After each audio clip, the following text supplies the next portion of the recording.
Rebirth of mysterious king and queen episode 4। अचानक से किसी ने पीछे से आकर अंतरा को पकड़ लिया था, जिस पर वह बिल्कुल हैरान हो गई। साइड की तरफ शीशा था, इसीलिए उसने हल्का सा मुड़कर देखा और फिर गहरी सांस ली क्योंकि उसे पकड़ने वाला कार्तिक था।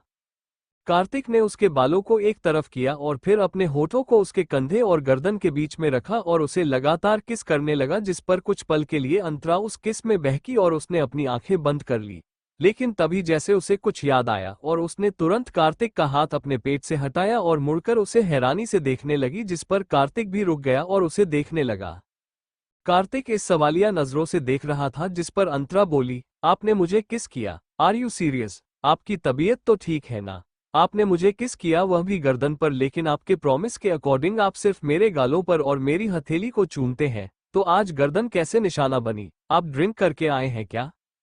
कार्तिक आगे आया और उसकी खबर में हाथ रखा। वह भी अंतरा के लिए अनएक्सपेक्टेड था और फिर कार्तिक ने उसे अपने करीब खींचा, जो कि और भी ज्यादा अनएक्सपेक्टेड था उसके लिए। और फिर कार्तिक बोला, मैं सोच रहा हूं कि अपना प्रॉमिस भूल जाता हूं और जो 2 साल बाद करने वाला था वो अब कर लेता हूं, और जो 9 साल बाद करने वाला था वो 2 साल बाद कर दूंगा। अंतरा इस पर कार्तिक को बस देखते ही रह गई और वह बोली, मतलब अब आप मुझे मेरे लिप्स पर भी किस करेंगे, राइट? बोलने के बाद वह उसे काफी एक्साइटिंग नजरों से देखने लगी, जिस पर कार्तिक ने ज्यादा कोई एक्सप्रेशन नहीं दिए और वो बोला, मे बी। अंतरा ने उसके कहने पर मुंह बना लिया क्योंकि कार्तिक अपनी बात पर श्योर नहीं था। कार्तिक ने ये देख लिया, इसलिए उसने वापस उसे अपने और करीब किया और बोला, तुम क्यों मुंह बना रही हो? अंतरा ने अपना चेहरा दूसरी तरफ किया और बोली, क्योंकि आप अपनी बात पर श्योर नहीं हो। क्या पता आपका वापस अपना वही प्रॉमिस धारण कर लिया तो। कार्तिक ने उसके बालों को उसके कानों के पीछे किया और बोला, तो तुम कुछ ऐसा करो ताकि मैं वो प्रॉमिस कभी वापस अपनी जिंदगी में ला ही ना पाऊं। अंतरा ने उस पर एक नज़र कार्तिक की आंखों में देखा और फिर वो उसके पूरे चेहरे को गौर से देखने लगी, जो कि उसे ही देख रहा था। और फिर वो अपना चेहरा कार्तिक के चेहरे के करीब लेकर गई और उसका चेहरा थाम लिया और फिर धीरे धीरे उसके चेहरे के करीब गई और फिर अचानक से उसके होठों पर अपने होंठ रख दिया और उसे किस करने लगी। कार्तिक की आंखें बिल्कुल बड़ी हो गई क्योंकि उसने इस बात की कल्पना बिल्कुल नहीं की थी कि वह सिर्फ एक बार बोलेगा और अंतरा उसे किस करने लगेगी। कार्तिक उसे बिल्कुल किस नहीं कर रहा था, सिर्फ अंतरा ही थी जो कि उस किस को धीरे धीरे आगे बढ़ा रही थी और उसे पैशनेट, डीप, इंटेंस और फिर धीरे धीरे वाइल्ड बना रही थी। अंतरा ने उसके होंठों को आजाद किया और बोली, मुझे वो किस नहीं चाहिए जिसमें सिर्फ मेरा साथ हो। आपको भी अपना पूरा साथ बराबर देना पड़ेगा, वरना मैं दूर हो जाऊंगी। कार्तिक इस पर घूरकर उसे देखने लगा और फिर उसने इस बार किस करने की पहल की और दोनों उस किस में खोने लगे और एक दूसरे के होंठों को लॉलीपॉप की तरह चूसने लगे और उसे खाने लगे। दोनों के मुंह से किस करते वक्त आवाज निकल रही थी, जो कि यह साफ बता रही थी कि वह उस किसी को हद से ज्यादा एंजॉय कर रहे हैं। दोनों एक दूसरे को किस करते हुए स्मूच और सक भी कर रहे थे। अंतरा ने अपनी डिमांड पूरी कर ही ली थी और उसने अपनी फर्स्ट किस को भी अपने फ्यूचर ऑब्सेसिव हबी के साथ पूरा कर लिया था। वो उसे किस को पूरा एंजॉय कर रही थी कार्तिक के साथ, लेकिन तभी उसके ग्रीन रूम का दरवाजा किसी ने खटखटाया, जिस पर वो दोनों होश में आए और कार्तिक और अंतरा दोनों ने दरवाजे की तरफ देखा। अंतरा ने मुंह बनाते हुए कहा, ये कौन है जो मुझे मेरे हब्बी के साथ किस नहीं करने दे रहा? कार्तिक ने इस पर अंतर को देखते हुए कहा, वह तो देखोगे तो पता चलेगा ना, जाओ जाकर दरवाजा खोलो। अंतरा इस पर चिढ़ भरे एक्सप्रेशन लाते हुए बोली, मुझे नहीं खोलना। और उसके बाद उसने वापस कार्तिक को किस करना शुरू किया, लेकिन कोई दरवाजा बार बार बचाए ही जा रहा था, जिस पर कार्तिक ने इस बार सामने से उसे दूर किया और बोला, अंतरा, शायद कशिश हो सकती है। Marshmallow, I am your marshmallow, मुझे और कोई नाम देने की कोई जरूरत नहीं है, अंतरा ने उंगली दिखाते हुए कहा और उसके बाद वो दरवाजे की तरफ जाने लगी। अंतरा ने थोड़ा गुस्से से दरवाजा खुला और बिना देखे चिल्लाई, कौन बेशर्म, लेकिन वह आगे बोल नहीं पाई क्योंकि सामने आर्यन खड़ा था। मैं बेशर्म, आर्यन ने जवाब दिया और फिर वो अंदर आ गया। कार्तिक अभी भी वही था और आर्यन को वहां देखकर वह थोड़ा हैरान हुआ और आर्यन ने उसे कुछ इशारा किया, जिस पर वह दोनों वहां से तुरंत निकल गए और अंतरा को गुस्सा आ गया। अंतरा गुस्से से बोली, मेरी किस अधूरी रह गई। उसके बाद वो वॉशरूम में गई और जाकर उसने अपनी फेयरवेल वाली ड्रेस चेंज करी। तभी उसके कमरे में जन्नत और पूजा का आना हुआ। जब उन दोनों ने देखा कि अंतरा वहां नहीं है तो वो उसे आवाज लगाने लगे, जिस पर अंतरा तैयार होकर वॉशरूम से बाहर निकले। अंतरा उस ड्रेस में बहुत ही ज्यादा हॉट और सेक्सी लग रही थी। जन्नत ने लॉन्ग गाउन पहना था और पूजा ने ही बॉडीकॉन ड्रेस पहनी हुई थी जो कि उसके नी से नीचे तक आ रही थी। अंतरा ने उनसे सवाल किया, क्या हुआ, तुम दोनों मेरे ग्रीन रूम में? पूजा बोली, हम तुम्हें लेने आए थे क्योंकि थोड़ी देर में फर्स्ट ईयर के स्टूडेंट के लिए अवार्ड देना शुरू होने वाला है, तो बस इसीलिए आए थे ताकि तुम अपनी बहन को अवार्ड मिलने देख उसके पास आ जाओ। अंतरा मुस्कुरा दी और बोली, मैं बस 15 मिनट में फटाफट मेकअप और हेयर कर लेती हूँ। और उसके बाद अंतरा ने बस 15 मिनट ही लगाए थे मेकअप और बाल में। वो बिल्कुल परफेक्ट लग रही थी फेयरवेल के लिए। वो तीनों उसके बाद अपना फोन और पर्स लेकर वहां से निकल गए और अंतरा ने जाने से पहले अपनी ग्रीन रूम को अच्छे से लॉक कर दिया। वो सारी की सारी ऑडिटोरियम में आ गए थे जहां पर अवार्ड मिलना शुरू हो गया था, लेकिन अभी कशिश को नहीं मिला था और कशिश भी अभी वहां कहीं नजर नहीं आ रही थी। तभी एक प्रोफेसर अंतरा के पास आई और बोली, कशिश तुम यहाँ पर क्यों खड़ी हो बेटा, तुम्हें वहां खड़ा होना है। अंतरा इस पर थोड़ा सा झिझकी और बोली, सॉरी मैडम पर मैं कशिश नहीं हूँ, अंतरा हूँ, कशिश की बहन। प्रोफेसर इस पर बोली, ओह सॉरी बेटा, मुझे नहीं पता था, वो तुम दोनों एक जैसे दिखते हो ना, पर कशिश कहाँ है? मुझे दिख नहीं रही है, उसके फ्रेंड्स भी यहाँ आ गए हैं। अंतरा इस पर बोली, आई डोंट नो, मेरी उससे भी तक बात नहीं हुई है, शायद तैयार हो रही होगी। प्रोफेसर ने इस पर हाँ मैं अपनी गलती ही ला दे और अंतरा से कुछ दूरी बनाकर खड़ी हो गई। प्रेम आ गया था और आर्यन की जगह वो अवार्ड प्रेम को ही मिलना था। प्रेम और गीत एक साथ थे लेकिन कशिश इस बार गायब थी, जिस पर गीत बोली, ये तुम दोनों इस फेयरवेल पार्टी में एक साथ रहोगे कि नहीं रहोगे? मतलब वह है तो तुम गायब हो जाते हो, तुम हो तो वो गायब हो जाती है, कहाँ गई? वो फोन भी नहीं उठा रही मेरा। और उसके बाद गीत ने वापस कशिश को फोन किया लेकिन उसका फोन नॉट रीचेबल ही बता रहा था।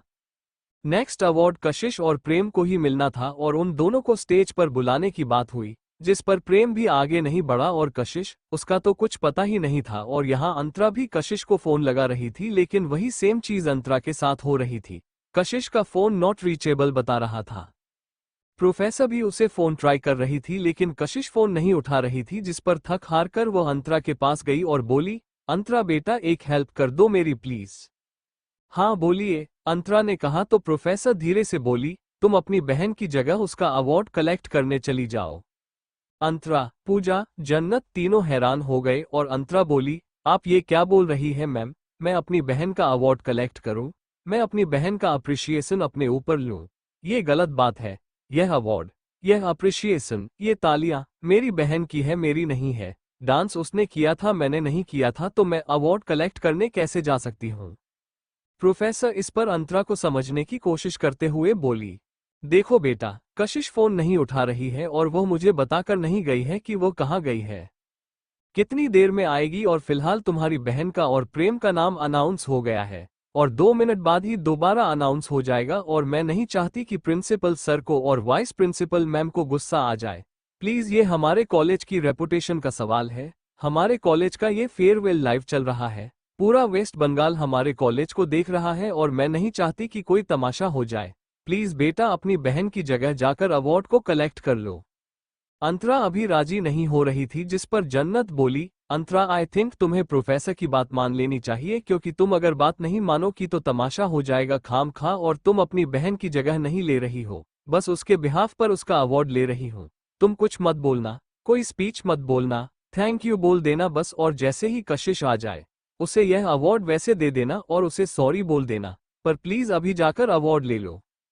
पूजा भी उसे समझने लगी, जिस पर फाइनली अंतरा कशिश बनकर उसका अवार्ड कलेक्ट करने के लिए रेडी हो गई और वह आकर गीत और प्रेम के पास खड़ी हुई और बोली, मैं आ गई। प्रेम ने और गीत ने पलटकर उसे देखा और प्रेम खुश हो गया, लेकिन गीत को हैरान हो गई और बोली, तूने कपड़े कब बदले यार, तू तो कुछ और लेकर आई थी अपने साथ, ब्लैक कलर का।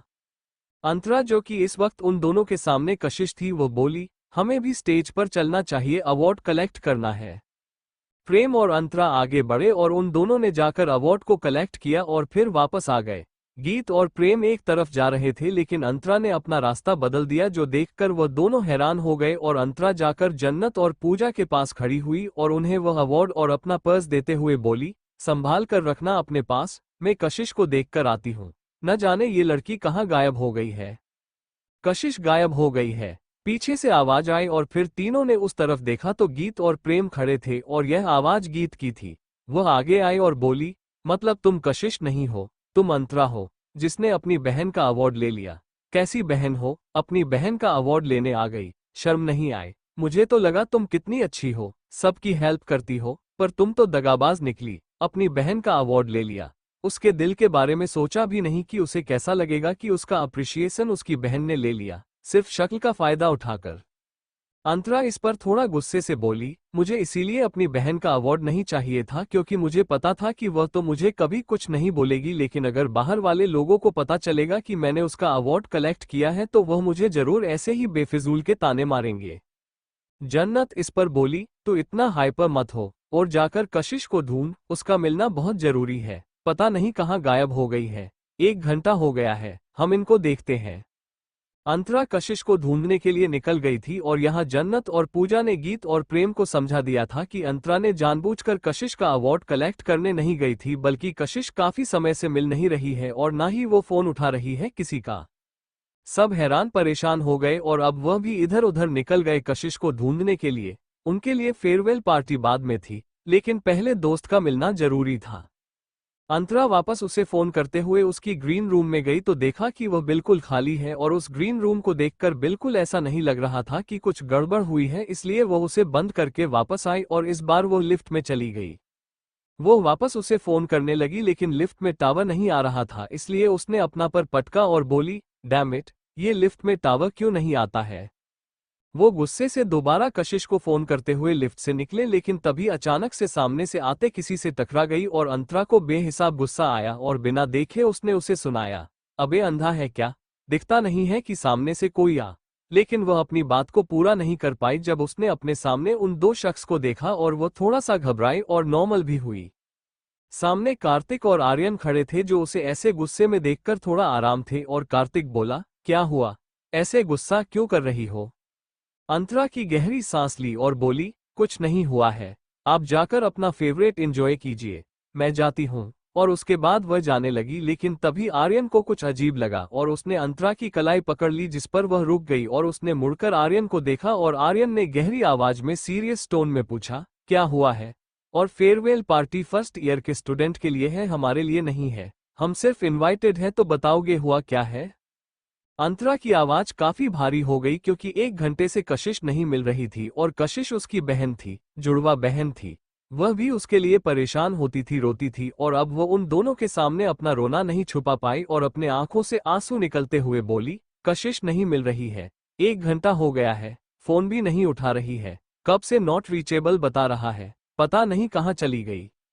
आर्यन और कार्तिक दोनों सीरियस हो गए और आर्यन कुछ ज्यादा ही सीरियस हो गया क्योंकि उसने भी 1 डेढ़ घंटे से उसे परफॉर्मेंस के बाद कशिश को नहीं देखा था और ना उसे डिस्टर्ब करा था, क्योंकि वह चाहता था कि कशिश उसे लेकर कुछ गलत ना सोच ले, इसीलिए उसने उसके बाद उसे अकेला छोड़ दिया था।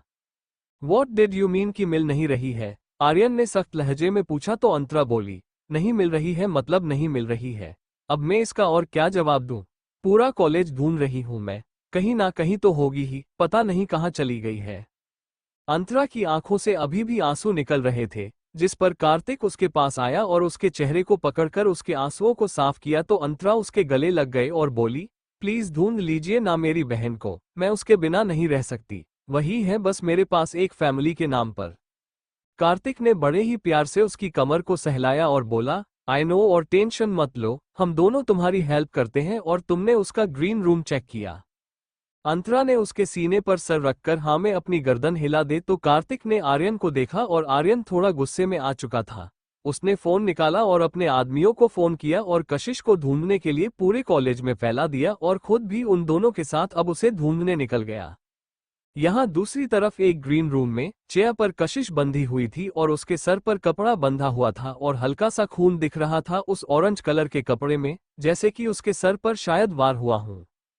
कब से विक्की अपनी ग्रीन रूम की दूसरी चेयर पर बैठा हुआ था और उसे ही देख रहा था और उसे ऊपर से नीचे तक देख रहा था। विक्की के चेहरे पर एक जंग जीतने वाली मुस्कान थी और वह बोला, जब से तू इस कॉलेज में आई है तुझे तारे दिखाने का मन कर रहा था, लेकिन आज से बेहतर दिन कोई दूसरा दिन नहीं हो सकता था। क्या बोली थी तू कि तू गुंडी है, अब से गुंडी का राज चलेगा, गुंडे का नहीं चलेगा। तो अब बताता हूँ कि यह विक्की सहगल कितना बड़ा गुंडा है। तेरी लाश के टुकड़े टुकड़े हो जाएंगे और कुत्ते खाएंगे और तेरी बहन को पता भी नहीं चलेगा, और अगर किसी को पता चल भी गया कि यह काम विक्की सहगल ने किया है तो कौन ही पकड़ लेगा। मेरे बाप का सिक्का चलता है पूरे कोलकाता में, कोई इस विक्की का बाल भी बांका नहीं कर सकता। और उसके बाद कुछ जोर जोर से हंसने लगा कि तभी उसकी नजर कशिश पर गई, जिसे वो अंतरा समझकर ले आया था, और कशिश को धीरे धीरे होश आने लगा था। कशिश का सर घूम रहा था, इसलिए उसने अपना हाथ उठाकर सर पर रखना चाहा, लेकिन वह अपना हाथ हल्का सा भी नहीं हिला पाए। जिस पर उसने अपनी नजर नीचे की तो पाया कि कुर्सी के एक पांव पर उसका हाथ बंधा हुआ था और दूसरे पांव पर उसका दूसरा हाथ बंधा हुआ था, जो देखकर वह हैरान हुई और जैसे वह एकदम होश में आए, लेकिन सर में दर्द अभी भी था। और उसने फिर अपनी धुंधली आंखों से सामने देखा तो पहले तो उसे विक्की का चेहरा अच्छे से नहीं दिखा, लेकिन धीरे धीरे जब उसे होश आने लगा तो उसके सामने विक्की था, जो उसे काफी अजीब और तृष्णा भरी नजरों से देख रहा था। विक्की सहगल, कशिश के मुंह से निकला तो इस बार विक्की खड़ा हो गया और उसके पास आते हुए बोला, हाँ, मैं विक्की सहगल, जिसके साथ तुम्हें डोला रे डोला करना था, और तुम्हारी बहन की चुन्नी क्या छुए, तुम्हें मेरे आदमियों के साथ चुनरी चुनरी करना था। अब मैं तेरे साथ पता है क्या करूंगा। कहते कहते विक्की कशिश के करीब आ गया और उसके चेहरे पर हल्का सा झुकते हुए, अंग लगा दे रे करूंगा। कशिश इस पर हैरानी से विक्की को देखने लगी और विक्की बोला, वैसे सोच रहा था कि तेरे बेहोश रहते ही तेरे शरीर के थोड़े थोड़े करके छोटे छोटे टुकड़े करूंगा और फिर अपने आदमियों के साथ उन टुकड़ों को ले जाऊंगा कॉलेज से बाहर, और फिर जो भी कुत्ता रास्ते में मिलेगा उन सबको 2-3 हड्डियां दे दूंगा, उनकी भी मौज और पार्टी हो जाएगी और मेरा बदला पूरा हो जाएगा तुझे मारकर। पर फिर जब मैंने तुझे आज इस दमदमाती ड्रेस में देखा तो कसम से मन ने कहा कि नहीं, मारने से पहले मन को थोड़ा शांत कर ले, आग जो इस दिल में इस बदन में जल रही है उसे बुझा ले। इसलिए तेरे होश में आने का वेट कर रहा था, और वैसे भी तेरे बेहोश रहते तेरे साथ कुछ करने से बेहतर है कि तेरे होश में रहकर तेरे साथ कुछ किया जाए, वो दिल को कुछ ज्यादा ही सुकून देता है। कशिश, जो अब तक सिर्फ उसकी बातें सुन रही थी, जैसे ही विक्की की बातें पूरी हुई वो बिल्कुल हैरान हो गई। विक्की सरेआम उसका रेप करने की बात कर रहा था। कशिश अपने आप को छुड़ाने की कोशिश करते हुए बोली, छोड़ो मुझे, मैंने कहा छोड़ो मुझे, अगर मेरी बहन को पता चला ना तो वह तेरी हड्डियां तोड़ देगी, समझा। और मैं भी कुछ कम नहीं हूं। तेरे उस दुपट्टे खींचने का जवाब मैं खुद भी दे सकती थी तुझे, लेकिन मैं कोई तमाशा नहीं चाहती थी कॉलेज के पहले दिन ही, लेकिन शायद अंतरा को नहीं बल्कि मुझे तुझे थप्पड़ मारना चाहिए था। तुझे उसी वक्त मेरी भी ताकत का अंदाजा लग जाता, लेकिन शायद मती मारी गई थी मेरी। अभी खोल मुझे विक्की सहगल, वरना बहुत बुरा होगा तेरे साथ। कशिश जोर से चिल्लाई और उसकी बात सुनते ही विक्की को समझ आ गया कि उससे एक गलती हो गई। वो अंतरा की जगह कशिश को ले आया और वो और भी ज्यादा जोर जोर से हंसने लगा और फिर एकदम से शांत होते हुए बोला, मतलब मैं ताकतवर बहन को छोड़कर इस कमजोरी कली को ले आया। और फिर विक्की हंसने लगा और हंसते हुए बोला, अब तो और मजा आएगा, क्योंकि इतना मजा ताकतवर वालियों के साथ नहीं है जितना इन कमजोर कलियों के साथ है। तेरे टुकड़े करूंगा नहीं करूंगा पता नहीं, लेकिन तेरे बदन को जरूर छूऊंगा, क्योंकि टुकड़े करने का जो मेरा मन था ना, और जो मेरे मन में इच्छा है वो सिर्फ तेरे बहन को लेकर है, तुझे लेकर नहीं। लेकिन जो बदन की आग है, जो गर्मी है, वह तो तू ही बुझाएगी। अब बाद में जाकर तेरी बहन को भी मार देंगे, फिर उसकी बॉडी को लेकर रोती रहना, और मन करे तो बाद में सुसाइड कर लेना, मुझे कोई फर्क नहीं पड़ता।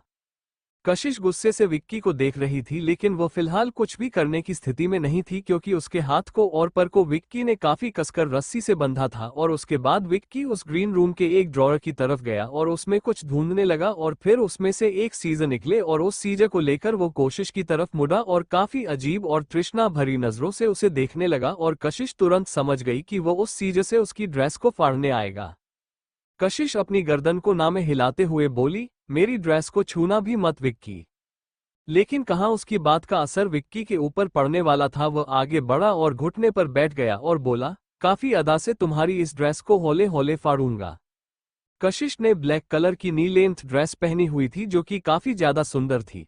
वो उसे बोल्ड लुक तो नहीं दे रही थी, लेकिन फेयरवेल के हिसाब से वो ड्रेस काफी सही थी और सिंपल सोबर भी थी। उससे लगभग कशिश का पूरा शरीर ढक रहा था। लेकिन कहते हैं ना, जिसकी नजर काली हो और जिसको लड़की के साथ गलत करना हो, अगर लड़की साड़ी में भी लिपटी होगी और उसने अपना पूरा शरीर ढका रखा होगा तो भी उस आदमी की नजर वही जाएगी जहां वो अपनी नजर लेकर जाना चाहेगा। फिर लड़की ने उस हिस्से को छुपा रखा हो ना रखा हो, कोई फर्क नहीं पड़ता। दैट्स वाई कपड़े नहीं बदलने सोच बदलनी है और ऐसे इंसानों को सिर्फ मौत देनी है। विक्की ने ड्रेस का एक कोना पकड़ लिया और अपनी कैंची के कोने को उस पर लगा दिया और फिर एक नज़र उसने कशिश के ऊपर डाली तो कशिश ने कसकर अपनी आंखें बंद कर दी और फिर धीरे धीरे विक्की ने हल्का सा जहां तक वो कैंची का आगे वाला हिस्सा जा रहा था वहां तक उस ड्रेस को काट दिया और फिर हंसने लगा, जिस पर कशिश ने अपनी आंखें खोलकर अपनी ड्रेस को देखा तो वो 1 इंच फट चुकी थी, जिसे देखकर कशिश की आंखें गीली हो गई और उसने विक्की से कहा, मैंने कहा मुझे आज़ाद करो। विक्की ने वापस 1 इंच काटा और बोला, कर दूंगा, लेकिन कल सुबह, आज नहीं। आज पूरी रात तो मेरे इस ग्रीन रूम के इस सिंगल बेड पर रहना है हम दोनों को। और उसके बाद विक्की बिना रुके बस अब उस ड्रेस को उस जगह से काटते हुए ऊपर की तरफ ले जाने लगा जिस पर अब जो शॉर्ट्स कशिश ने पहनी हुई थी वह भी दिखने लगी थी और विक्की हंस पड़ा और बोला, वैसे बॉडी को ढकने के लिए ये बहुत अच्छा आइडिया है, पर कोई बात नहीं, अभी और ऊपर जाएंगे, वह देख लेंगे और वैसे भी यह सब कुछ मैं अपने हाथों से ही तो निकालूंगा। और उसके बाद विक्की कैंची को और ऊपर की तरफ ले जाने लगा और अब कशिश अपने आप को छुड़ाने के लिए अपने आप को मूव करने लगी और कुर्सी हिलने लगी, जिस पर अब वो ड्रेस टेढ़ी मेढ़ी कटने लगी और अब कशिश का पेट विक्की के सामने आ गया और हल्का सा कैंची का कोना विक्की ने उसके पेट में चुभोया, जिस पर कशिश के मुंह से हल्की सी आह निकली और हल्का सा खून भी बह गया जो कि कैंची के उस कोने पर लग गया और उस खून की बूंद को कशिश को दिखाते हुए विक्की बोले, अब अगर हिलने की कोशिश करे तो अभी तो हल्का सा कट आया है, नहीं तो पूरा का पूरा तुम्हारे पेट में इस कैंची को घोंप दूंगा किसी चाकू की तरह।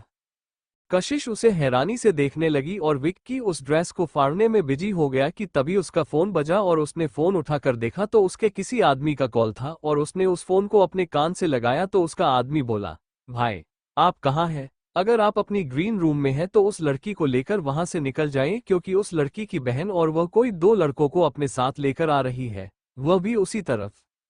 विक्की को गुस्सा आ गया और उसने उस आधी अधूरी फटी हुई ड्रेस को वैसा ही छोड़ और खड़ा हो गया कैंची को लेकर और गुस्से से फोन काटा और बेड पर फेंक दिया और उसके बाद उसने दूसरे हाथ से कशिश के बालों को कस के पकड़ा और उसका चेहरा ऊपर उठाया, जिस पर कशिश को दर्द हुआ और उसके मुंह से हल्की सी आह निकली और विक्की ने उस कैंची के कोने को कशिश के गले पर लगाया और हल्का सा दबाते हुए बोला, तेरी बहन आई है तुझे बचाने के लिए तो सोच रहा हूँ होले होले तेरे कपड़े फाड़ने से अच्छा है कि तुरंत फाड़ दूं, लेकिन उससे पहले तुझे आज़ाद करना पड़ेगा क्योंकि यहाँ कुर्सी पर तो कुछ नहीं होगा। कशिश को गले पर दर्द हो रहा था क्योंकि वो कैंची को उसके के गले में धंसा रहा था जिस पर खून रिसने लगा था, लेकिन अभी भी कशिश ठीक थी लेकिन उसे दर्द हो रहा था और अगर गलती से कैंची थोड़ी और अंदर चली जाए तो कशिश की वही मौत हो सकती थी और विक्की यह नहीं चाहता था, इसीलिए उसने तुरंत उस हल्की अंदर घुसी कैंची को बाहर निकाला जिस पर कशिश जोर जोर से खांसने लगी और फिर विक्की ने उसी कैंची से उस रस्सी को काट दिया और जैसे ही वह आज़ाद हुई कशिश तुरंत उठी और जाने लगी, लेकिन तभी विक्की की आवाज आए, ऐसे जाएगी तो दुनिया में न जाने कितने लड़कों के सामने तमाशा बनेगी, अच्छा होगा कि सिर्फ मेरे और तुम्हारे दरमियां ही यह सब रहे, इसीलिए शांति से बेड पर आकर लेट जाओ। कशिश ने विक्की के कहने पर तुरंत अपने आप को देखा, वो आधे से ज्यादा बुरी कंडीशन में हो चुकी थी। उसका पेट साफ दिख रहा था, उसकी वो शॉर्ट्स जो कि उसने उस ड्रेस के अंदर डाली हुई थी कन्फिडनेस अपने अंदर लाने के लिए, वह भी साफ दिख रही थी। एक तरफ से उसकी एक टांग पूरी दिख रही थी और कशिश ने अपनी आंखें कसकर बंद कर दी क्योंकि वो इस कंडीशन में बाहर नहीं जा सकती थी। क्या पता बाहर कौन था और अगर कोई लड़का होता तो और कोई उसकी वीडियो बना लेता तो, कोई बाहर वाला उसके साथ कुछ करने की कोशिश करता तो, ऐसे बुरे बुरे ख्याल उसके अंदर आने लगे। वह ना किसी बाहर वाले का शिकार होना चाहती थी और ना ही विक्की का शिकार होना चाहती थी। क्या विक्की अपने मंसूबों में कामयाब हो जाएगा या फिर अंतरा, कार्तिक और आर्यन टाइम पर आकर उसे बचा लेंगे? और जब विक्की के इस हरकत के बारे में आर्यन को पता चलेगा तो वह विक्की का क्या हश्र करेगा? कशिश सोच रही थी कि वह क्या करे और कैसे हो वहां से निकले कि विक्की ने उसका हाथ पकड़ा और उसे खींचते हुए सिंगल बेड पर धक्का दिया। कशिश कमर की बल बेड पर लेट गई थी और उसके पैर बेड से नीचे लटक रहे थे और वो सामने की तरफ फेस कर रही थी। विक्की आगे बढ़ा और एकदम से उसके ऊपर आ गया। मैंने कहा मुझे आज़ाद करो, कशिश ने थोड़े गुस्से से कहा तो विक्की बोल, ऐसे कैसे? और फिर वो उसके चेहरे की तरफ झुकने लगा तो कोशिश में तुरंत अपना हाथ आगे बढ़ाए और उसके सीने पर रखकर उसे पीछे की तरफ धक्का देने लगी, जिस पर विक्की ने अपनी पूरी बॉडी का भार उसके ऊपर न डालने की कोशिश करे और फिर अपना चेहरा ही उसके चेहरे के करीब ले जाने लगा, जिस पर कशिश ने एक हाथ उसके सीने से हटा दिया और उसे उसके चेहरे की तरफ ले जाकर अपना हाथ उसके पूरे चेहरे पर रखा और अपने नाखूनों से उसके चेहरे को जख्मी करने की कोशिश करती रही और बोली, मैंने कहा मुझे अभी के अभी छोड़ो। कशिश के नाखून बहुत बड़े बड़े थे और वह उसे लगातार विक्की के चेहरे में घुसने की कोशिश कर रही थी, जिस पर विक्की को गुस्सा आ गया और उसने उसका हाथ एक पल में झटका और उसे एक जोर का थप्पड़ मारा, जिस पर कशिश का चेहरा एक तरफ हो गया और कशिश की नजरें दीवार से लगी खिड़की और उस खिड़की पर रखे गए उसे कांच के फूलदान पर गई। जिस हाथ से वो विक्की का चेहरा जख्मी कर रही थी, उस हाथ को पीछे की तरफ ले गई और विक्की ने उसका चेहरा पकड़ा और उसके होठों को पाउच शेप दिया और जबरदस्ती कशिश के उन रसीले होठों की तरफ बढ़ने लगा, लेकिन तभी कुछ बहुत जोरदार विक्की के सर पर पड़ा और विक्की के दिमाग का संतुलन बिल्कुल हिल गया और उसे कशिश को वहीं छोड़ना पड़ा। कशिश उठ गई और उसे देखने लगी, लेकिन तभी उसके मुंह से भी आह निकले और उसने नीचे की तरफ झुककर देखा तो जिस फ्लावर वास से उसने विक्की पर हमला किया था, उसका एक कांच का टुकड़ा उसके पेट में भी जाकर चुभ गया था। जैसी करनी वैसी भरनी, विक्की ने गुस्से से कहा और कशिश उसी कंडीशन में उठी और वहां से भागने लगी, लेकिन तभी विक्की जो बेड का सहारा ही लिए हुए था, उसने अपना पैर आगे अड़ा दिया, जिससे कशिश सीधा नीचे जाकर गिरी और उसके पेट में जो हल्का घुसा कांच था वो आधा उसके पेट के अंदर घुस गया। कशिश बेहिसाब बेख्याली में चिल्लाई, क्योंकि एक छोटा सा तिनका काफी होता है किसी को तकलीफ में बनाने के लिए, लेकिन यहाँ उसके पेट में आधा कांच चला गया था। उसके बाद विक्की अपनी जगह से उठा और एक कोने से वो डंडा ले आया जिससे उसने पहली बार कशिश को मारकर बेहोश किया था और उस अधूरी अधमरी हालत में पड़ी कोशिका के सर पर उसने वापस उसी जगह डंडे से वार कर दिया। आहज! कोशिश बे-इख्तियार चिल्लाए। विक्की वापस बेड पर बैठा और अपना सर पकड़ लिया, क्योंकि उसके सर में थी थोड़ा बहुत कांच घुस गया था और वह अपना दिमागी संतुलन जगह पर लाने की कोशिश कर रहा था। और यहाँ 15 मिनट पहले ही अंतरा, आर्यन और कार्तिक के साथ उसे जगह पहुंच गई। लेकिन उन तीनों का सामना विक्की के आदमियों से हुआ, जिन्होंने विक्की के ग्रीन रूम के बाहर पहरा लगाया हुआ था। उन आदमियों से अब वो तीनों भीड़ने लगे। कार्तिक और आर्यन अपना उन आदमियों को मार रहे थे और एक आदमी को अंतरा मार रही थी। अंतरा एक को जख्मी कर हटी कि तभी पीछे से कोई आया और उसके कंधे पकड़ लिए, जिस पर अंतरा बिल्कुल नहीं हिली, बल्कि उसने अपना सीधा पैर उठाया और उसे पीछे की तरफ ले जाकर सीधा उस आदमी के पैर के बीच वाले हिस्से पर मार दिया, जिस पर वह आदमी अपने उस हिस्से को पकड़कर नीचे जमीन को चाटने लगा और अंतरा पलटी और वापस वही अपना पैर दे मारा। अंतरा गुस्से से दांत पीसते हुए बोली, मुझे जबरदस्ती गुस्सा मत दिलाया करो, कभी तुम्हारी आने वाली जिंदगी को खतरे में ना डाल दूं। तभी एक और आदमी आया, लेकिन पीछे की लाइट से उसकी परछाई अंतरा को पहले ही दिख गई और अंतरा बिल्कुल साइड हो गई, जिससे वह आदमी लटका गया और अंतरा ने पीछे से उसकी कॉलर पकड़ी और उसे दीवार से लगाया और फिर अपना घुटना उस आदमी के दोनों पैरों के बीच में दे मारा और फिर उसे 2 थप्पड़ खींचकर मारे। ऐसे ही उन तीनों ने मिलकर सभी आदमी को निढाल कर दिया कि उन्हें उस ग्रीन रूम से कशिश के चिल्लाने की आवाज आई, जिसे सुनकर अंतरा घबराई और आर्यन, उसे विक्की पर बहुत गुस्सा आया और फिर उन्होंने ग्रीन रूम का दरवाजा लगभग तोड़ते हुए अंदर को आए। लेकिन जैसे ही तीनों ने अंदर का नजारा देखा, वो तीनों बिल्कुल हैरान हो गए। कशिश! अंतरा चिल्लाई। वो तुरंत कशिश के पास आई और उसे सीधा किया, लेकिन कशिश अब तक बेहोश हो चुकी थी और यहाँ विक्की, वो घबरा गया। आर्यन भी कशिश को उस कंडीशन में देखकर हैरान हो गया और वह भी तुरंत नीचे आया और उसने कशिश का सर उठाकर अपने गोद में रखा और उठाने लगा और इस चीज का फायदा उठाकर विक्की वहां से भागने लगा, लेकिन वहां अभी भी कार्तिक मौजूद था। कार्तिक ने उसके पीछे के कॉलर को पकड़ते हुए उसके चेहरे का एक हिस्सा पकड़ा और उसका चेहरा दे दीवार पर मारा। अब कार्तिक बिल्कुल उसका चेहरा बार बार दीवार पर देकर मार रहा था और यहाँ अंतरा कशिश को उठाने की कोशिश कर रही थी। कशिश! कशिश उठना प्लीज, कशिश! अंतरा उसका चेहरा पकड़कर उसे उठाने की कोशिश करती रही, लेकिन कशिश की बॉडी में जरा सी भी मूवमेंट नहीं दिखाई तो अंतरा अब रोने लगी और बोली, कशिश प्लीज उठ जाना कशिश, कशिश ऐसा मत कर मेरे साथ, please please Kashish get up, कशिश तू ऐसा नहीं कर सकती मेरे साथ, प्लीज उठ जाना, तू ऐसे मुझे छोड़कर नहीं जा सकती, अभी तो हमने एक साथ से 3 साल बिताए हैं, अभी पूरी लाइफ पड़ी है, प्लीज उठ जाना कशिश। अंतरा उसे हिलाती रही कि तभी उसके मुंह से हल्की सी आह निकली और उसने अपना हाथ उसके पेट से हटाकर देखा तो उसके हाथ में खून था और हल्का सा उसके हाथ में भी कट आ गया था। जो उसे समझ में नहीं आया तो उसने कशिश की वह ड्रेस हल्की सी हटाकर देखी तो उसके पेट में वह कांच अभी भी मौजूद था, जो देखकर अंतरा हद से ज्यादा डर गई और उसने वापस कशिश को रोते हुए उठाना शुरू किया। आर्यन कुछ भी रिएक्ट नहीं कर रहा था। ऐसा लग रहा था कि यह सिर्फ और सिर्फ तूफान से पहले आने वाली शांति है जो आर्यन फिलहाल के लिए धारण करके बैठा है। अंतरा की आंखों से आंसू निकल रहे थे लेकिन उसे विक्की पर गुस्सा भी आ रहा था, इसलिए वह उठी और कार्तिक, जो अभी भी विक्की को बेहिसाब मारे जा रहा था, उसके हाथ से अंतरा ने विक्की को लिया और अब वह खुद उसका चेहरा पकड़कर उसे बार बार दीवार पर मार रही थी और बोले जा रही थी, तेरी वजह से मेरी बहन की यह हालत हुई है, तेरी वजह से मैं तुझे जिंदा नहीं छोड़ने वाली विक्की सिक्की। और उसके बाद उसने विक्की को बिल्कुल दीवार से लगाया और गुस्से से लगातार उसके दोनों गालों पर थप्पड़ की बारिश बरसाती रही। अंतरा के अंदर गुस्सा बहुत ज्यादा था और वो उस गुस्से में और अपने रोने में विक्की को बार बार मारे जा रही थी। कभी उसको थप्पड़ मार रही थी तो कभी उसका सर बार बार दीवार में लगा रही थी तो उसका चेहरा अपने नाखूनों से नोचने की कोशिश कर रही थी। अंतरा को देखकर ऐसा लग रहा था कि वो विक्की का पूरा चेहरा बिगाड़ देगी। तभी कार्तिक उसके पास आया और उसे विक्की से दूर करते हुए बोला, दूर हो जाओ उससे अंतरा, वो मर जाएगा। कार्तिक के बड़ी मुश्किल से अंतरा को विक्की से दूर किया और अंतरा वापस अपनी आंखों को बंद करके रोने लगी और कशिश के पास आए और उसे वापस उठने लगी, लेकिन तभी अचानक से आर्यन कशिश को अपनी बाहों में लेकर खड़ा हो गया और बिना कुछ कहीं निकल गया। लेकिन दरवाजे से बाहर जाने से पहले आर्यन ने कार्तिक से कहा, इस आदमी को अच्छी जगह पहुंचा दो।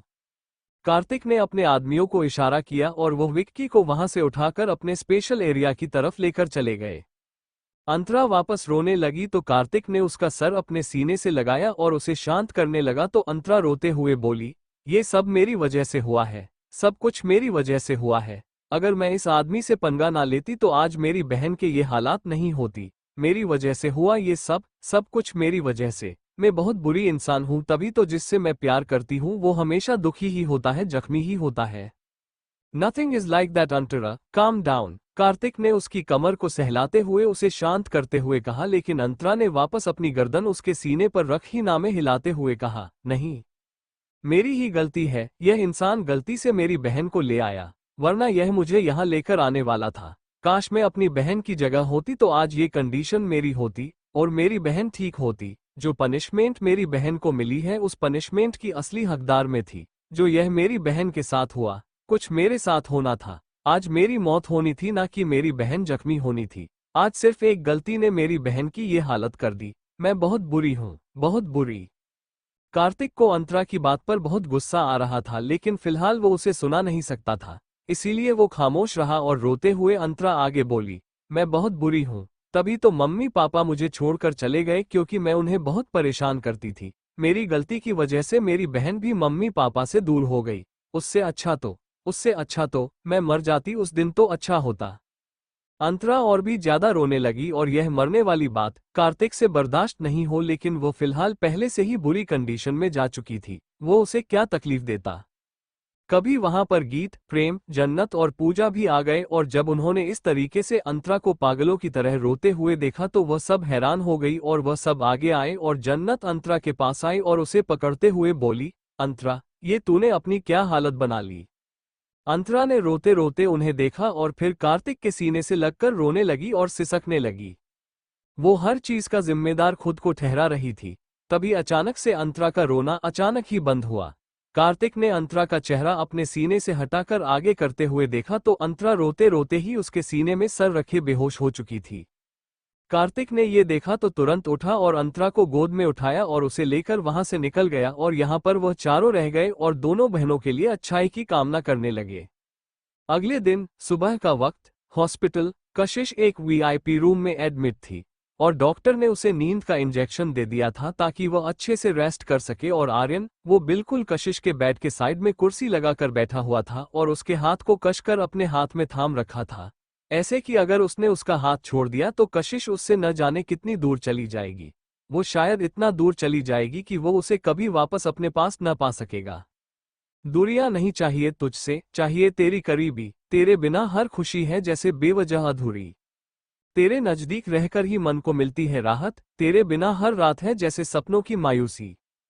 तेरे प्यार में बसी है हर ख्वाहिश की मिठास, तेरे बिना है दिल में बस एक सूनी सी खलास। तेरे साथ बिताया हर पल है जैसे सोने का जाम, तेरे बिना ये जिंदगी बस एक सूनी सी शाम। तभी कमरे का दरवाजा खुला और कार्तिक और अंतरा अंदर आए। अंतरा दूसरी गद्देदार कुर्सी ले और उसे लेकर आर्यन के बगल में रखती है और बैठ गई और आर्यन के हाथों से कोशिश का हाथ छुड़ाकर अपने हाथों में पकड़ने लगे, लेकिन आर्यन ने काफी कसकर कशिश का हाथ थाम रखा था जो कि अंतरा आजाद नहीं कर पा रही थी। और अंतरा ने हैरानी से आर्यन को देखा जो काफी गहरी निगाहों से उसी की बहन को देख रहा था। अंतरा बोली, प्लीज मेरी बहन का हाथ छोड़िए, मुझे पकड़ना है। नहीं, आर्यन ने एक शब्द में जवाब दिया जो सुनकर अंतरा हैरान हो गई और बोली, मैंने कहा मेरी बहन का हाथ छोड़िए, उसका हाथ पकड़ने का हक सिर्फ मुझे है। हक वाली बात सुनकर आर्यन ने कशिश का हाथ छोड़ा नहीं बल्कि और भी ज्यादा कसकर उसे पकड़ लिया, जो देखकर अंतरा बिल्कुल और उसने पलटकर कार्तिक को देखा और बोली, प्लीज अपने दोस्त को बोलिए कि मेरी बहन का हाथ छोड़ दे।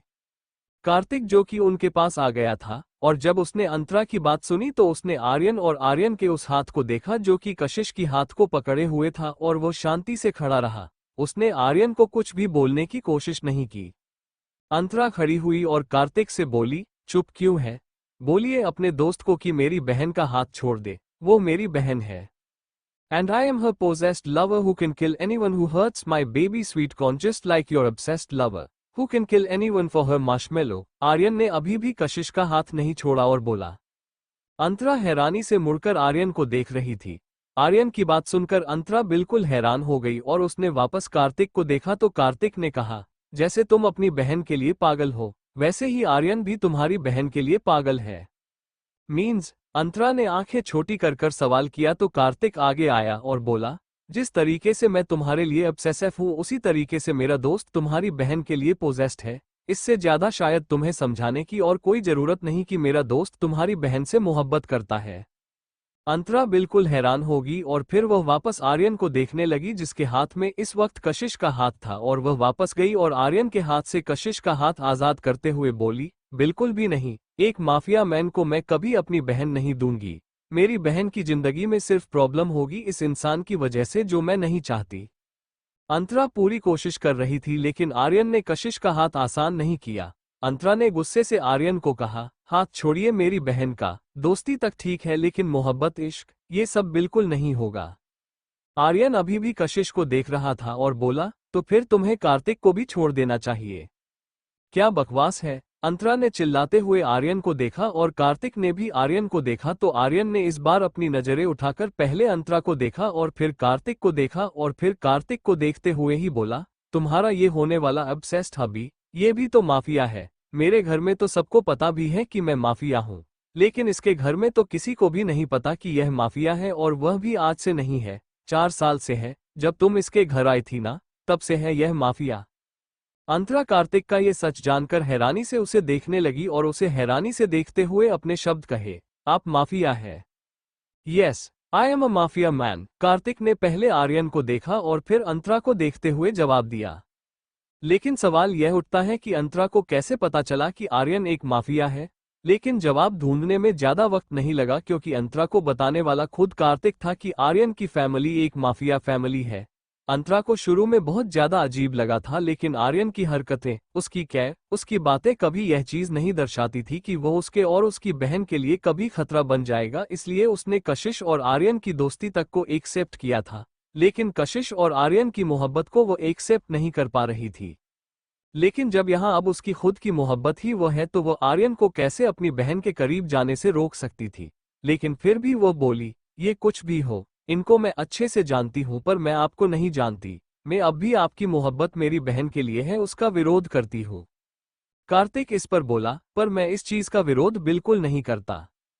मुझे बिल्कुल भी ऐसा नहीं लगता कि जो तुम सोच रही हो वो कभी सच होगा। मैं आर्यन की मोहब्बत तुम्हारी बहन के लिए अच्छे से जानता हूँ और वह कभी अपना अतीत, अपने राइवल्स को तुम्हारी बहन को कुछ भी हानि पहुंचाने नहीं देगा, जैसे मैं तुम्हें नहीं देता। और रही बात मेरे माफिया होने की तो यस, मेरे भी बहुत सारे दुश्मन हैं और वह मुझे मारने के लिए, झुकाने के लिए तुम्हारा यूज भी कर सकते हैं। और अगर इस सिचुएशन में भी तुम मेरे साथ रह सकती हो तो तुम्हारी बहन भी इस सिचुएशन में आर्यन के साथ रह सकती है।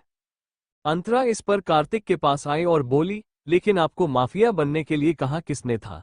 आप अपने पापा की तरह नॉर्मल बिजनेसमैन बन सकते थे, वह भी आपके लिए नाम कमाने के लिए अच्छा होता। और चलो मैं आर्य जी को अपनी बहन के साथ एक्सेप्ट भी कर लूं, लेकिन माफिया बनकर आपको दोनों को क्या मिल जाएगा? तबाही, हर वक्त डर, हर वक्त यह सोचना कि कुछ गड़बड़ ना हो जाए उनके साथ, कुछ ऊपर नीचे ना हो जाए। अरे मैं स्ट्रांग हूं, मेरी बहन स्ट्रांग नहीं है। आपका दोस्त क्या बार बार उसे बचाने के लिए आता रहेगा अपना काम छोड़कर? नहीं, कितना भी परफेक्ट लव क्यों ना हो, लेकिन इतना भी परफेक्ट नहीं होता है कि अपने सारे काम छोड़कर उस इंसान के लिए अपनी सारी जिंदगी कुर्बान कर दे। कार्तिक इस पर अंतरा के करीब आया और उसका चेहरा पकड़कर अपनी तरफ करते हुए बोला, हम दोनों की हमारी मोहब्बत के लिए क्या कुर्बानी है और क्या कुर्बानी नहीं है, अभी तुम्हें समझ में नहीं आएगा मार्शमेलो।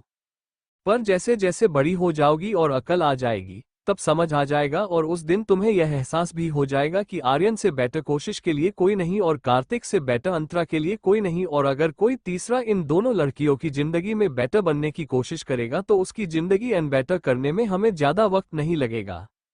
अंतरा कार्तिक की आंखों में अपने लिए जुनून देख सकती थी और फिर वह पलटकर आर्यन को देखती है जिसने अभी तक कशिश का हाथ पकड़ा हुआ था, और वह कार्तिक का पजेसिवनेस भी देख सकती है कि उस पजेसिवनेस में सिर्फ अधिकार नहीं है बल्कि प्यार भी है, क्योंकि कुछ लोग तो पजेसिवनेस में सिर्फ अपना अधिकार जताते हैं और उस पजेसिवनेस को प्यार बताते हैं, जबकि वो प्यार नहीं कैद होता है। लेकिन यहाँ आर्यन, वो अधिकतर कम और प्यार ज्यादा जाता है।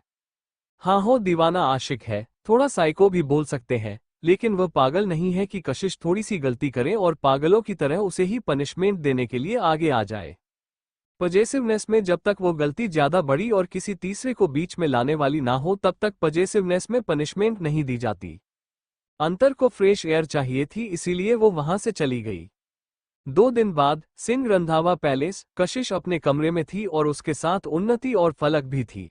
फलक सेकंड ईयर में थी और उसकी उम्र 18 साल थी। उन्नति कशिश के लिए वेजिटेबल सूप लेकर आई थी। फलक दूसरे कॉलेज में थी और वह बैचलर ऑफ कंप्यूटर एप्लीकेशन कर रही थी। आज फिर अपनी छुट्टी ले ली थी कॉलेज से, क्योंकि पिछली रात की कशिश को अस्पताल से डिस्चार्ज किया गया था और उसे रेस्ट करने के लिए कहा गया था।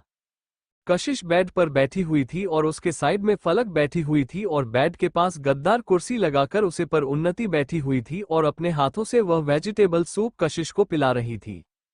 उन्नति फलक के बाद कशिश और अंतर को अपनी बेटी मानती थी और बिल्कुल अपनी बेटी की तरह ही उन दोनों को ट्वीट करते थे, और दोनों में से कशिश न जाने क्यों लेकिन उन्नति को कुछ ज्यादा ही पसंद आई थी।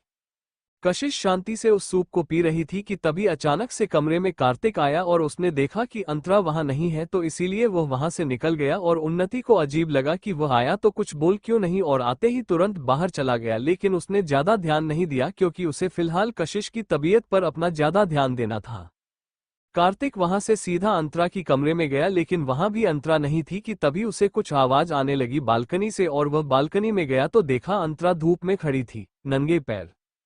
कार्तिक ने शूज पहने हुए थे इसीलिए वो बाहर आया, लेकिन धूप इतनी ज्यादा तेज थी कि कुछ पल के लिए वो सकपक गया, लेकिन उसने फिर अपनी पीठ धूप के सामने कर दी और बिल्कुल अंतरा के सामने आ गया तो अंतर साइड हो गई ताकि धूप उसे लग सके।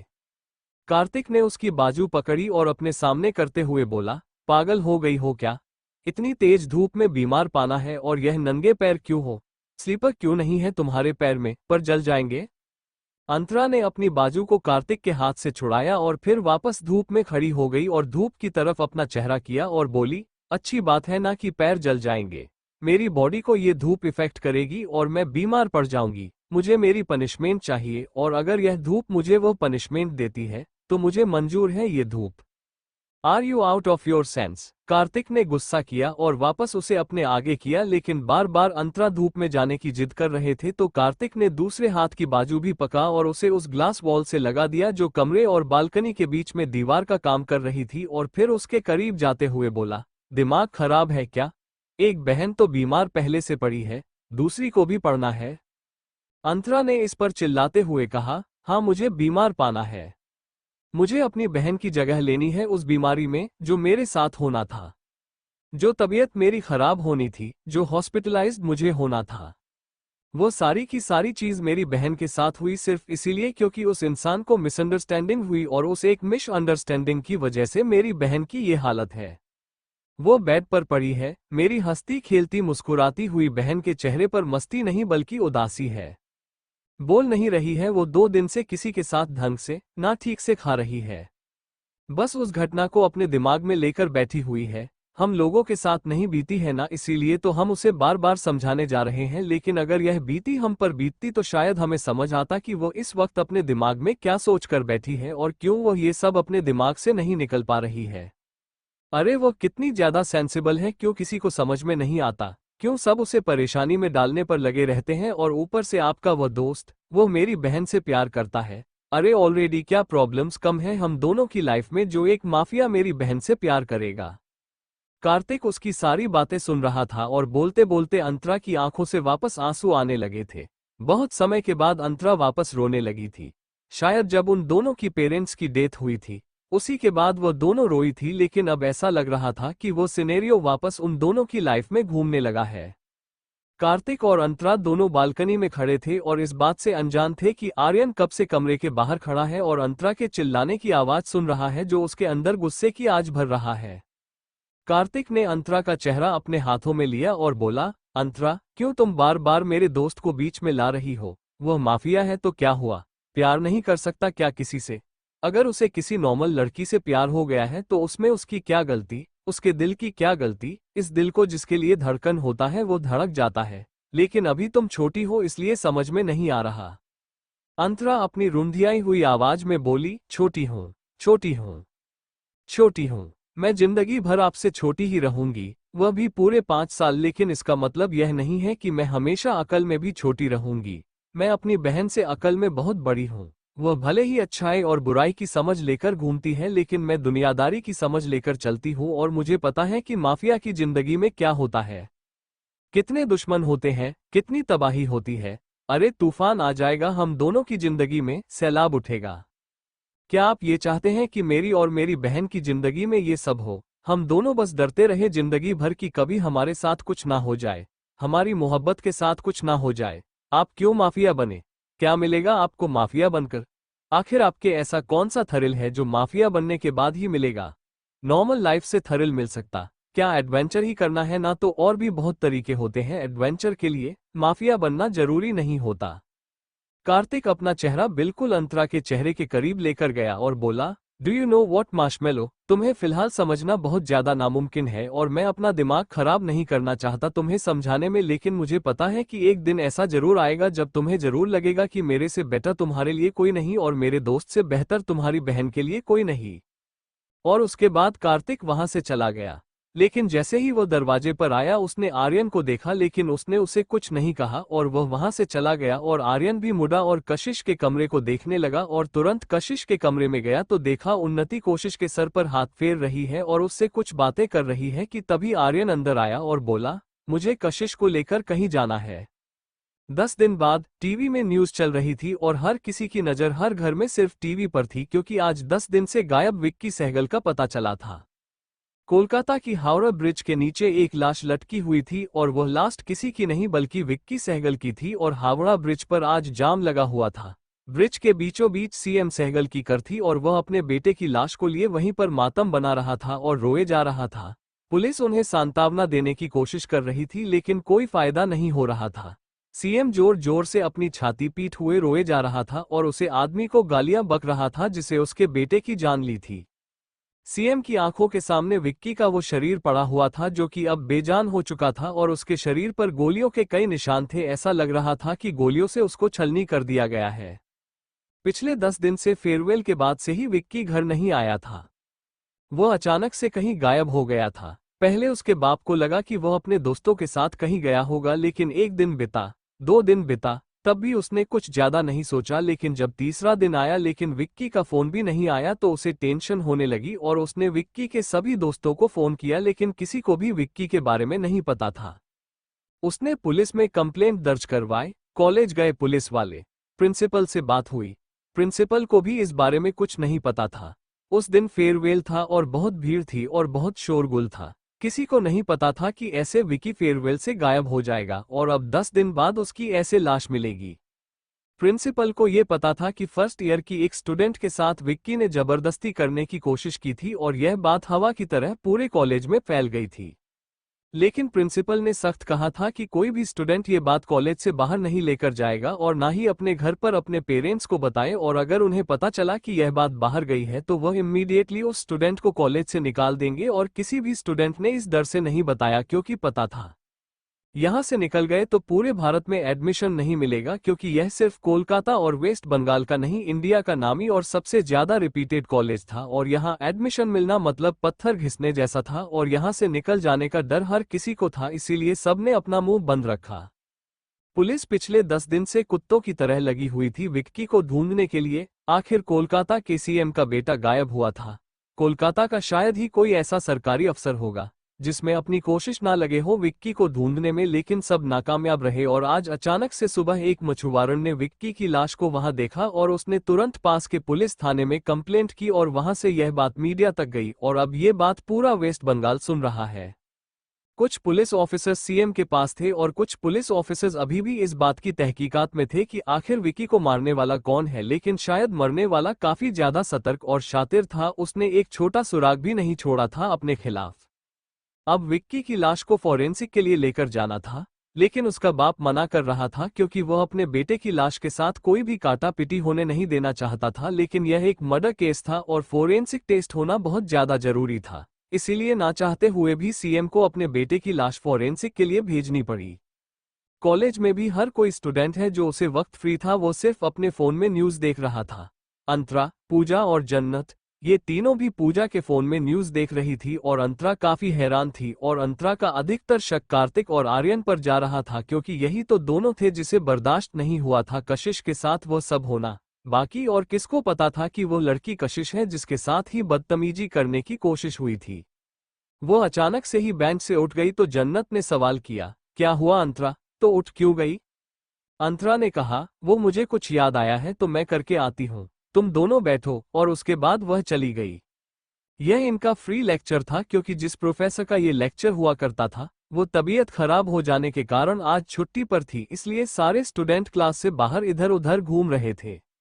अंतरा सीधा वहां से निकल गई और वो बिल्डिंग को क्रॉस करके दूसरी बिल्डिंग की तरफ जाने लगी और फिर बिल्डिंग के बाहर नाम पड़ा, बिजनेस एडमिनिस्ट्रेशन, और फिर वो अंदर गए। ये बिल्डिंग में कार्तिक और आर्यन पढ़ते थे। वो सीधा लिफ्ट के अंदर गई और वहां से 5th फ्लोर का बटन दबा दिया। लिफ्ट 5th फ्लोर पर आकर रुकी और अंतरा वहां से बाहर आई और फिर एक क्लास को ढूंढने लगी। उसे फाइनली वो क्लास मिल गई जो कि कार्तिक आर्यन की थी। वो कुछ पर क्लास के बाहर ही रही और उसके बाद हिम्मत करके वो क्लास के अंदर गई और बोली, मे आई कम इन? प्रोफेसर और लगभग स्टूडेंट की नज़र दरवाजे पर गई और उन स्टूडेंट्स में कार्तिक और आर्यन भी थे। और कार्तिक अंतरा को वहां देखकर हैरान था, क्योंकि वह बिल्कुल भी इस बात की उम्मीद नहीं रख रहा था कि अचानक से अंतरा वहां आ जाएगी, और प्रोफेसर ने अंतरा को आने की इजाजत दे दी। अंतरा क्लास के अंदर आई और फिर उसने अपनी नज़र कार्तिक और आर्यन पर करी और फिर वो प्रोफेसर से बोली, sir, I want to talk to your 2 students, Kartik Singh Randhawa and Aryan Singh Raghuvanshi. Has any professor called them? उस प्रोफेसर ने सवाल किया तो अंतरा कुछ और सोचने लगी कि वो प्रोफेसर का बोलकर झूठ बोले या डायरेक्ट सच बोले, लेकिन अगर वो प्रोफेसर का झूठ बोले तो वह ये भी पूछेगा कि कौन से प्रोफेसर, और वह यहाँ पर हर एक प्रोफेसर का नाम नहीं जानते थी, इसीलिए उसने सच ही बोल दिया, नो सर, मुझे कुछ काम है। प्रोफेसर इस पर मुस्कुराए और बोले, सॉरी डियर, पर अभी टेस्ट चल रहा है, टेस्ट के बाद आप उनसे मिल लेना। Sir, it's really very urgent. Antara ने प्रोफेसर को मनाने की कोशिश की। नो, प्रोफेसर ने एक शब्द में मना कर दिया। अंतरा ने इस पर हाँ में अपनी गर्दन हिलाई और बोली, इट्स ओके सर, मैं क्लास ओवर होने के बाद इनसे मिलेगी, लेकिन मैं क्लास के बाहर तो रुक सकती हूँ ना? प्रोफेसर मेंस का हाँ मैं अपनी गर्दन हिला दे और अंतरा क्लास से बाहर चली गई और वही रोमिंग करने लगी। कार्तिक का ध्यान टेस्ट लिखते वक्त बार बार बाहर की तरफ जा रहा था, इसलिए पीछे से आर्यन ने उसकी कमर पर पेन मारा, जिस पर कार्तिक बिल्कुल सतर्क हो गया और अब उसका ध्यान टेस्ट पर था। क्लास ओवर होते ही वो दोनों उठे और अपना पेपर उसने प्रोफेसर को दिया और फिर वो दोनों बाहर निकल गए और कार्तिक ने बाहर आते ही घूम रही अंतरा की बाजू को पकड़ा और उसे लेकर कॉरिडोर के एक कोने की तरफ जाने लगा और आर्यन दोनों के पीछे पीछे चलने लगा। कार्तिक उसे रिवीजन कॉरिडोर में लेकर आया और दीवार से लगाते हुए बोला, घर पर भी बात कर सकते हैं, यहाँ क्लास तक आने की जरूरत नहीं थी। अंतरा ने उसे बात का जवाब देना बिल्कुल जरूरी नहीं समझा और वो बोली, विक्की को किसने मारा आप दोनों में से? कार्तिक बिल्कुल हैरान हो गया और उसने आर्यन की तरफ देखा और फिर वह आर्यन के एक्सप्रेशन देखकर समझ गया कि पक्का विक्की की लाश सबको मिल चुकी है और वह भी नॉर्मल हुआ और फिर आर्यन के पास जाकर खड़ा हो गया। पर अब दोनों अंतरा को देख रहे थे, जिस पर अंतरा बोली, अरे दोनों पागल हो गए हो क्या? कुछ पूछ रही हूँ। तुम दोनों में से किसने मारा उसे इंसान को? बोलने के बाद अंतरा की नजर आर्यन पर थी, क्योंकि वही कशिश से प्यार करता था, इसलिए जाहिर सी बात थी कि आर्यन ने मारा होगा। पर आर्यन ने यह नजरें अपने ऊपर महसूस कर ली और वो बोला, मैंने नहीं मारा। अंतरा आर्यन के चुप होते ही तुरंत बोली, नहीं, झूठ बोल रहे हैं आप, अपने ही मारा है विक्की को, और कौन मार सकता है? मेरी बहन से प्यार आप करते हैं और उसके साथ जो ये सब हुआ उसका बदला आप ही तो लेंगे, और कौन लेगा? आर्यन इस पर सार्कास्टिकली हंसा और बोला, ये तुमसे किसने कहा कि मेरी मोहब्बत के साथ अगर कोई कुछ करेगा तो मैं ही बदला लूंगा? क्या मेरी मोहब्बत में इतनी भी हिम्मत नहीं कि वो खुद से बदला ना ले सके? और हाँ, तुम्हारे सवाल का जवाब मैं जरा दोबारा दे देता हूँ कि मैंने उस सीएम के बेटे विक्की सहगल को नहीं मारा, और मुझे मिलेगा क्या उसे मारकर? क्या मेरी मोहब्बत जो इतना डर रही है, क्या उसका डरना बंद हो जाएगा? नहीं। जो रात को उसे सपने आ रहे हैं, क्या वो सपने बंद हो जाएंगे? नहीं। कुछ नहीं होगा मेरे मरने से जब तक वो खुद नहीं मारेगी, कुछ नहीं होगा। मैंने नहीं मारा उसको। तो और कौन मार सकता है? अंतरा ने सवाल किया तो कार्तिक बोले, जो आर्यन ने बोला। जरा ध्यान से दोबारा सोचो कि क्या बोला। आर्यन की बात में ही जवाब है, और अब हमारी क्लास है तो घर पर बात होगी और शायद तब तक तुम्हें तुम्हारे सवाल का जवाब भी मिल जाएगा। आर्यन और कार्तिक दोनों चले गए और अंतरा उन्हें हैरानी से देखने लगी और खुद से बोली, आर्यन जी की बात में ही जवाब है, मतलब? शाम का वक्त अंतरा जब घर पर आए तो उसने देखा कि गार्डन में कशिश है और वह पौधों को पानी दे रही है, और वह तुरंत कशिश के पास गई और बोली, कशिश, तुझे पता है कि आज क्या हुआ? कशिश पानी देते हुए ही बोली, हाँ, आज एक चीज बहुत अलग हुई है। मैंने आज अपने हाथों से मैंगो शेक बनाए, वह भी पहली बार, और तुम्हें पता है अंकल बोले कि बहुत अच्छा बना है, और मैंने पीकर भी देखा, सच में बहुत अच्छा बना था। आई थिंक मुझे और तुझे खाना बनाना सीख लेना चाहिए, क्योंकि आगे चलकर ससुराल में काम आएगा। अंतरा ने इस पर अपने सर पर हाथ मार लिया और बोली, तूने आज टीवी में न्यूज़ देखी थी? क्यों, कुछ खास था? कशिश ने अजीब तरीके से सवाल किया तो अंतरा बोली, अरे तुझे पता है वो विक्की सिक्की है ना, वो सीएम का बेटा, वह मर गया। जैसे ही अंतरा ने ये बोला कशिश के हाथ रुक गए और उसकी नजरें थोड़ा सा ऊपर हो गई और वह बस एक तक सामने की तरफ देखने लगी और बड़बड़ाते हुए बोली, अच्छा हुआ, बहुत अच्छा होगा, इसी लायक था वह, पर मिल गया उसे उसकी करनी की सजा। अंतरा ने ध्यान से नहीं सुना, लेकिन उसने इतना देख लिया था कि कशिश बड़बड़ाई है, इसीलिए वो बोली, क्या बोली तू? नथिंग, मैं क्या ही बोलूंगी, और तुझे कैसे पता चला कि यह विक्की सिक्की मर गया? कशिश ने दूसरे पौधों में पानी डालते हुए कहा। अंतरा उसके साथ साथ चलते हुए बोली, अरे बोला ना न्यूज़ में देखा। तूने नहीं देखा न्यूज़? उसमें उसकी लाश दिखाई जा रही थी। सच में बहुत गलत तरीके से मारा है जिसने भी मारा है, मतलब छलनी कर दिया उसका पूरा शरीर गोलियों से।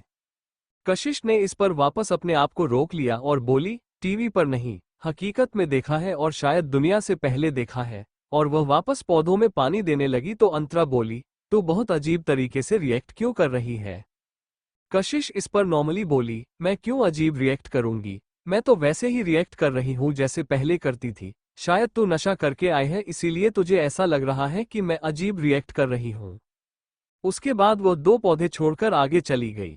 सच में अंतरा को आज कशिश बहुत ही अजीब लग रही थी, और उसका ये बोलना कि उसने हकीकत में उसकी लाश देखी है यह अंतरा को थोड़ा सा हैरान कर गया, लेकिन उसने ज्यादा नहीं बोला क्योंकि उसे पता था कि वो कुछ भी बोल दे कशिश वही जवाब देगी जो पहले दे रही थी। रात हो गई थी, लेकिन विक्की की मौत अंतरा के दिमाग से नहीं जा रही थी। अंतरा इसीलिए आज खाना खाने नीचे भी नहीं आई, इसीलिए कशिश प्लेट में उसके लिए खाना लेकर कमरे में आए और बोली, ये सब क्या है अंतरा, खाना क्यों नहीं खाया तुमने? चलो खाना खाओ। और उसके बाद कशिश ने प्लेट को स्टडी टेबल पर रख दिया और अपने हाथों से टुकड़ा तोड़कर उसके मुंह की तरफ किया तो अंतर बोली, यार मुझे समझ में नहीं आ रहा कि यह विक्की सिक्की को मारा किसने? मैंने मारा है, इन्हीं हाथों से मारा जिन हाथों से अभी मैं तुझे खाना खिला रही हूँ, कशिश ने एकदम से कहा, और अंतरा बिल्कुल हैरानी से उसे देखने लगी। जब से वो कॉलेज से लौटी थी अंतरा को कशिश किसी साइको की तरह लग रही थी। Thank you for listening. मुझे उम्मीद है आपको ये स्टोरी पसंद आई होगी। अगर आपको पसंद आई है तो प्लीज़ लाइक और कमेंट करना ना भूलें और मोर स्टोरीज के लिए सब्सक्राइब करें। मिलते हैं नेक्स्ट वीडियो में।